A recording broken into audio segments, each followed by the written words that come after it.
एक बार की बात है, एक गांव में एक पंडित रहता था। उन्होंने अपना सारा जीवन दूसरों की मदद करने के लिए निकाल दिया। उन्हें हमेशा दूसरों की मदद करने में खुशी मिलती थी।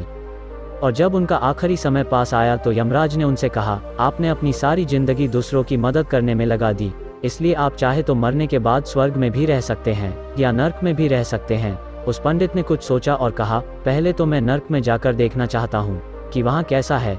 अगर मुझे वहाँ अच्छा लगेगा तो मैं वहाँ रहूँगा, नहीं तो मैं स्वर्ग में रहूँगा।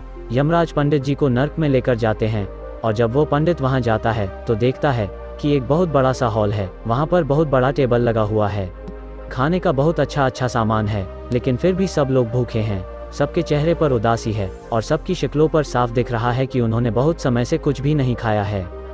उस पंडित को यह बात बहुत अजीब लगती है कि खाने का इतना सामान पड़ा हुआ है, फिर भी हर व्यक्ति यहाँ भूखा सा क्यों दिख रहा है।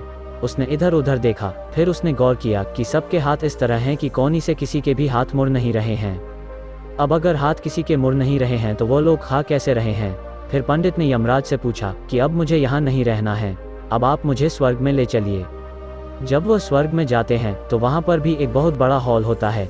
उस हॉल में भी एक बहुत बड़ा खाने का टेबल होता है जिस पे नर्क के जितना ही अच्छा खाना रखा हुआ था। लेकिन यहाँ पर सभी लोग बहुत खुश थे। यहाँ पर कोई भी भूखा नहीं दिख रहा था और हर इंसान के चेहरे पर एक अलग ही चमक दिखाई दे रही थी। इस बार पंडित जी ने यमराज से कहा, अच्छा यहाँ पर किसी को भी कोनी में कोई तकलीफ नहीं है, यहाँ पर सब अपनी कोनी मोड़ सकते हैं, इसलिए सबने अच्छे से खाना खाया है और सब अच्छे से रह रहे हैं। तो यमराज कहते हैं, नहीं तुम ध्यान से देखो, यहाँ पर भी किसी की कोनी मुड़ नहीं सकती है, लेकिन यहाँ के लोगों ने एक दूसरे को खाना खिलाना सीख लिया है, इसलिए यहाँ पर सब खुश है। पंडित जी ने यमराज से कहा, ठीक है, अब से मैं स्वर्ग में ही रहूँगा। दोस्तों, हमारी जिंदगी भी इसी तरह होती है। हम पूरी जिंदगी खुद के बारे में सोचकर ही गुजार देते हैं, कभी हम दूसरों के बारे में नहीं सोचते।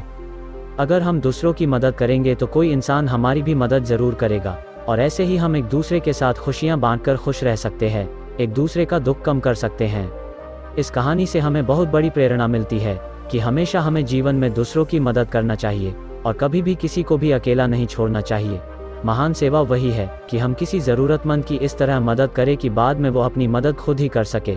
हमेशा यह चीज़ याद रखें कि जब आप दूसरों की मदद करते हैं तो मन में आपको खुशी ज़रूर मिलती है, और अगर मन में नहीं मिल रही है तो आप मन से उसकी सेवा नहीं कर रहे हैं।